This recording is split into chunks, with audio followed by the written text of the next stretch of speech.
with gender-based violence crimes increasing, running or even walking alone can put you in danger. One resident in Bryanston Johannesburg is leading a campaign to keep the streets safe. Kerry Harrison is appealing to the community to help create a better environment. She joins us now to tell us more about this initiative. I love what you have done, Kerry. Tell us more about it.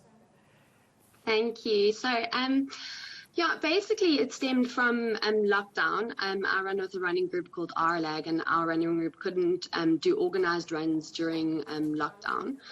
So I often found myself running on my own, and the problem with lockdown was the crime seemed to increase against runners and walkers in our community. There seemed to be lots of awareness about it, but nobody was doing anything about it. So I didn't feel safe going out of my house, and I just one day I just had enough after another attack on a resident in Bryanston. So I appealed on social media, and I just said, guys, how can we help? Can't, security companies already patrol the roads.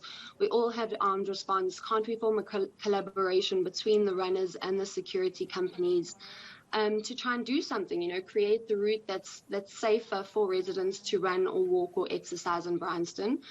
So I didn't actually expect the response that I got, but it was really amazing. So two of the leaders of Catch Me If You Can running group helped me create a route.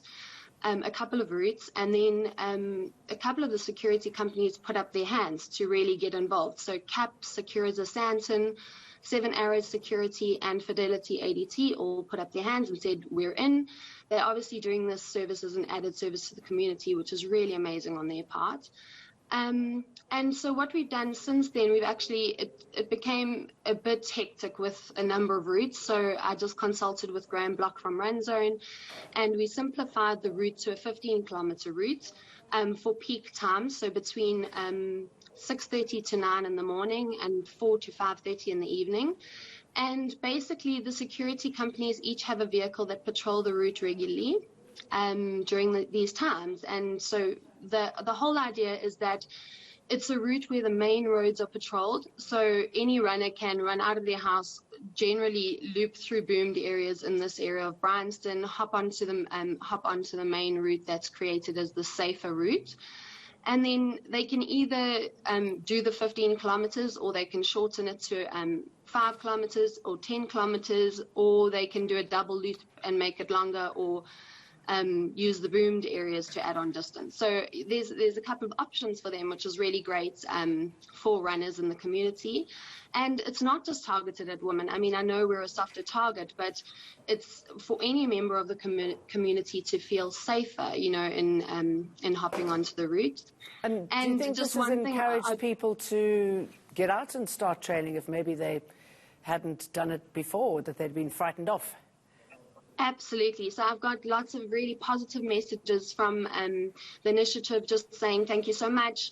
We now feel safer to just run on our own. We weren't running during this time because we were so scared to run, or we hate the treadmill, and end up doing less distance. So there's been a really, really great response, and it's been really positive from the community. So yeah, I mean, it's been going for a month. It's simplified now, which I think is better, because now there's a much more focused security presence.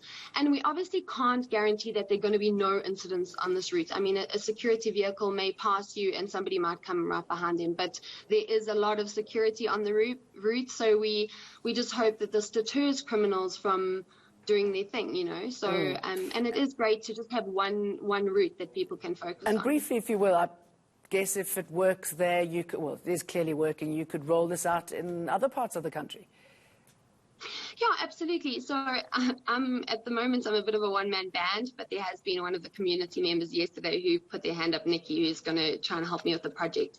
And there's obviously great opportunity to roll it out. I wanted to try and make sure Bryanston was a success before we did anything like that, but it is very volunteer-based, so we would need volunteers in those areas to help drive it, coordinating with the security companies that are strong in those areas.